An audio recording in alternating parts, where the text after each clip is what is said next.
Hello everyone, welcome back. Since I decided to change it up for a bit before I started Shadowbringers and play any role other than tank, I thought I'd make a video going over the ways I quickly leveled up my DPS and healer from levels 1 to 50. I've played through all of the MSQ up to the very end of the Stormblood patch, playing as tank, and now with my two main tanks at both level 80 and 90, I needed to switch it up a bit and play something else so I can continue the MSQ with a different job and not waste any XP. I decided to go with Ninja and White Mage, and I'm also trying out Dragoon as well since I'm more used to playing DPS now. I straight up refused to continue with the MSQ until I had one of these leveled up to 70, and I wanted to do that quickly so I can keep going with this amazing story and finally start Shadowbringers. Enough of my yapping though, let's get into all of the ways I leveled up my ult jobs from 1 to 50. Obviously, some of these ways are less efficient than others, but ultimately they all helped in one way or another in getting my ults leveled up as quickly as possible.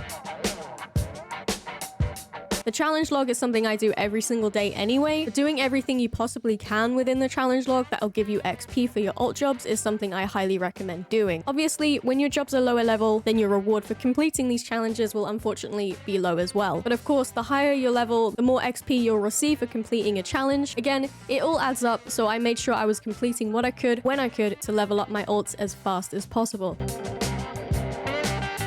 Sticking with the logs, I made sure to complete everything on my hunting log as well. I would do this in between waiting for the DPS queue to pop, since that's the queue with the longest time it seems, and to help me level up enough to get another job quest. You can do your hunting log throughout your level 1 to 50 grind, so definitely make sure you keep on top of it as you can get a heap ton of XP from it. Now, I know what you're thinking, but if I go to my duty finder and click on Guildhests, as you can see, you get a completion bonus for completing all of the levels once, and that first time bonus is available for all of these here. I also did the Guildhest in the daily roulette every day, so that helped give a little bit more XP in the earlier levels too, and even more so if you get the adventurer in need bonus as well. There's also a challenge within the challenge log too, where if you do a certain amount of Guildhests during the week, you'll get some extra XP and also some gil, so it's worth doing just for those bonuses alone. Levequests, I still don't know how to pronounce it, but you're probably thinking, nah, this is a waste of time, and while I do agree with that statement, you do have weekly challenges in the challenge log, just like the Guildhests, that will reward you with XP for completing a certain amount during the week. I would do these Levequests while I wait for the DPS queue to pop, and that's really the only time that I did them, as the XP from them can be quite poor, but it all added up, especially from the challenge log as well, so I gotta add that to the video for that alone. Again, this is something I would do in between doing other things, and I'm gonna sound like a broken record here, but just like the other things that I mentioned, there's some challenges in the log for doing fates, but in my opinion, they're a lot more enjoyable to do than Levequests. So I did quite a few fates up until maybe level 20 or so, as the XP required to level up during those lower levels isn't crazy high, so it all added up pretty quickly, but yeah, either way, it helped out. Job quest isn't exactly something I did to quickly gain XP. I want to add it here as a reminder to do your job quests. You will get some XP too, but most importantly, you'll unlock new skills and abilities, and also at level 30, your job will change. So for example, I started out as Rogue, and then at level 30, it changed over to Ninja. The same with Conjurer. At level 30, it switched over to White Mage. That's basically all I have to say about it, but remember to do your job quests. You can unlock the Leveling Roulette in your duty finder once you're level 16, and when I tell you to spam the heck out of it, I mean really spam the heck out of it. That's exactly what I did once I was able to do it, and I ended up speeding through the levels as the title of the roulette suggests. During those longer DPS queues is when I would do the hunting log and everything else I mentioned, so that way I'm always gaining XP. But I'd say Leveling Roulette is going to be your best friend in going from level 16 onwards, so make sure you constantly do them. At least once a day if you're limited to playtime, just to get your daily roulette bonus.